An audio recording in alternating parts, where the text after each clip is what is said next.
ఈరోజు ర్యాపిడో ఉంది, మీరు చూశారు. ఆ ర్యాపిడో వ్యవస్థాపకులు ఇక్కడ ఈ జిల్లా అతను వాళ్ళ తండ్రి నిజామాబాద్కు మైగ్రేట్ అయ్యాడు. తెలుగుదేశం పార్టీ కార్యకర్తగా ఉండేవాడు. నేను చెప్పిన విషయాలన్నీ వినేవాడు. కొడుకు ఐఐటి చేశాడు. అవన్నీ విన్న తర్వాత వెరీ సింపుల్ సొల్యూషన్ మీరు చూశారు.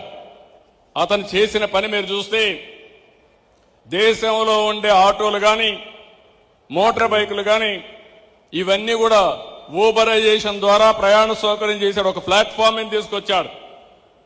ఒక పక్క వెహికల్ ఓనర్ని, ఆ వెహికల్ ఆపరేట్ చేసే రైడర్ని, ఇంకో పక్క యూజర్ని, ఇద్దరిని పెట్టాడు. టైం పెట్టాడు, రేటింగ్ పెట్టాడు. ఒక 5-6 మందికి పంపిస్తే ఎవరు ఫస్ట్ రెస్పాండ్ అయితే వాళ్ళని పంపిస్తూ వచ్చాడు. ఈరోజు one of the best company.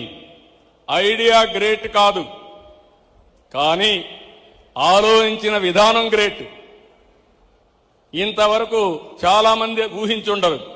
అలాంటిది ఈరోజు చూస్తే అది $1 బిలియన్ కంపెనీ ఒక 4-5 సంవత్సరాలు అయిపోయిందంటే అది మీకు చేత కాదా అని మిమ్మల్ని అడుగుతున్నా ఇప్పుడు.